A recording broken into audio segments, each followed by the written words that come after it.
Welcome back to another video. I wanted to hit a topic that I saw in a forum post earlier today, and it was a person talking about being really stuck thinking about their ex, not able to think about anything else, and it was even a short-term relationship, like 3 months. And one of the things I wanted to throw out there to have you think about is, if you're in that mode and you're kind of stuck feeling like you're completely thinking about your ex all the time, think about this.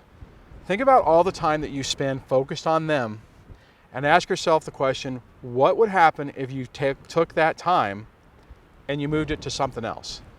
If you took that energy and that effort and you focused it on yourself doing something different. Like, for instance, for me, I'm making videos, I'm doing this type of stuff, so it's something I like to do that I'm focusing my energy into. For you, it could be something similar that you like to do, that gives you joy, that is helping to enrich your life, instead of focusing that on a person. Now, that's not to say that you won't ever have the opportunity to do that, or that I'm not saying that you shouldn't have other people in your lives, but I think a lot of us get focused on our value, and our self-worth is all predicated on our relationship. And when that happens, whenever we put that towards someone else and then something falls apart with it, it just creates just a huge problem. Now, I'm not saying that to be judgy. I'm not saying that to try to ridicule you, because I did the same thing. I focused all of my self-worth and everything on my marriage, my job, and the family. And then when that fell apart, what do you have left? Again, the thing is whenever you're focusing so much of your energy onto a person, if you could take that energy, if you could take that effort and put it towards something else that does give you joy, that does enrich your life like I was talking about, it can really help. And I would encourage you to think about it like that. Think about it like, okay, I feel this hole in my heart. I feel that my life is completely ruined. Whatever the specifics you're feeling, and try to take a step back. Now, I know that I had people tell me that whenever I was going through it. Oh, you just need to do other stuff. You just need to, you need to get laid. You need to do, whatever the laundry list of things is, as I hope I don't get blown away here. All right, I'm gonna try this a little. Okay, so whenever you're frustrated and you're dealing with that, and someone tells you that, it doesn't really make sense. It's like, okay, it seems like a platitude, and it doesn't really seem like it's based in any type of understanding our context that makes sense. Okay, so we get stuck in this mode where we just are spending all of our time thinking and worrying about the ex and what happened and how it hurts and the loss and all those different things. And the reality is whenever you're focusing your attention on another person, and that's how you're getting the value in your life, it's just a recipe for disaster. So take that same level of energy, take that same effort, and put it towards yourself. Put it towards trying to improve your life, trying to make things better for you, and not needing another person to validate you, or not needing some type of external person to do it. We have to learn to be able to do this ourselves. That's really the key on this, because once we do that, once we figure out how to validate ourselves and make ourselves feel like we're enough, that we're important enough, that we matter to ourselves, then that means that other people can't, basically, to be able to manipulate you becomes incredibly difficult, because you aren't worried about what their response is going to be. You're not worried about their reaction. You're not worried about what they're going to say or what they're going to do. That's not to say that other people aren't important, but what I mean is that whenever you feel like that, it makes it real easy for us to be manipulated and abused emotionally, because you don't want to say anything about it. You don't want to mention it. You don't want to rock the boat, because you're afraid that they're going to disregard you or reject you or any of those things. So when you're struggling with that, take a pause and really look at your situation objectively. Look at what's happening and look at what you're going through, and think about it for a minute and just say, okay, well, what if I put this effort that I'm spending on this relationship, that I'm worried about this whole thing, and I start putting it towards making my life better and improving my life?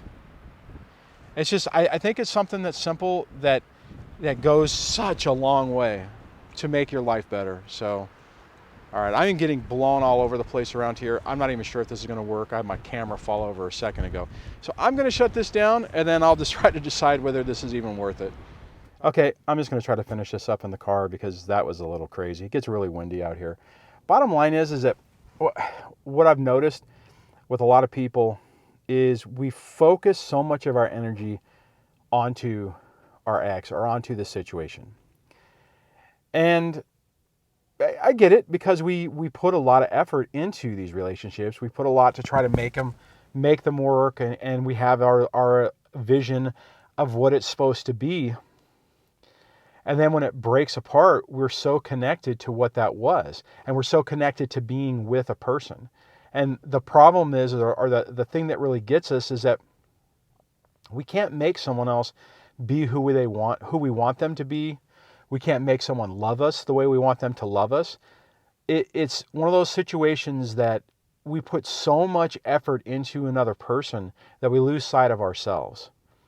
So, I've looked at this, and I've been in this situation myself, right? I mean, I went through the exact same thing. I went through the same struggle. I went through the same opinions. I even went through the same thing where I wouldn't do anything because I was afraid that the ex was going to try to take it away from me. Now, that's a little bit different than what I was just talking about, but I was setting a situation to where I wasn't able to move forward or to try to do anything to make my life a little bit better. What I realize now is I needed to divest myself of thinking so much about her or about the ex, and more on just trying to find some joy and peace in my own life. And I started to for a while. I mean, I started to hang out and meet new people. I was doing photography stuff, so that was a segue to start doing some more things.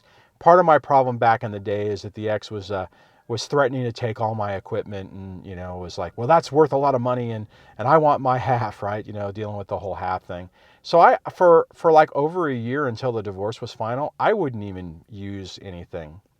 I kept it out of sight, out of mind. I wouldn't use it around the kids. I wouldn't have it around the house.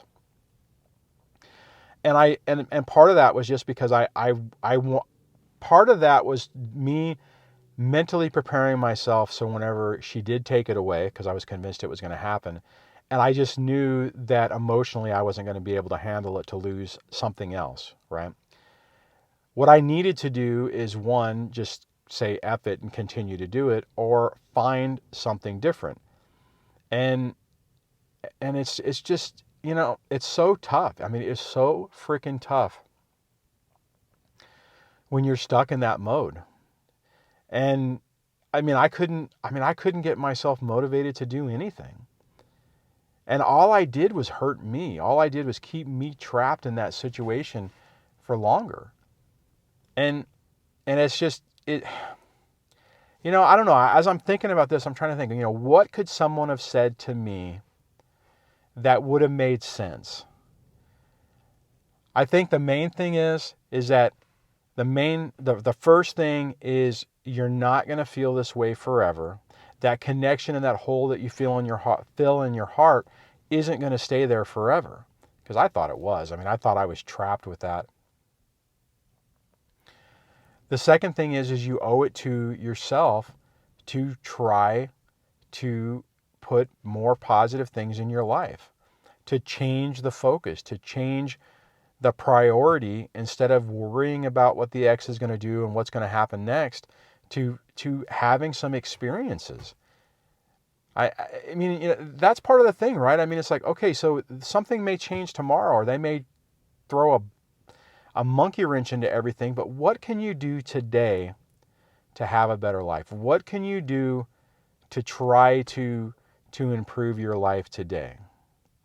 So I know that doesn't fix everything, and I know that makes things, I just know it's tough. I know, I get it.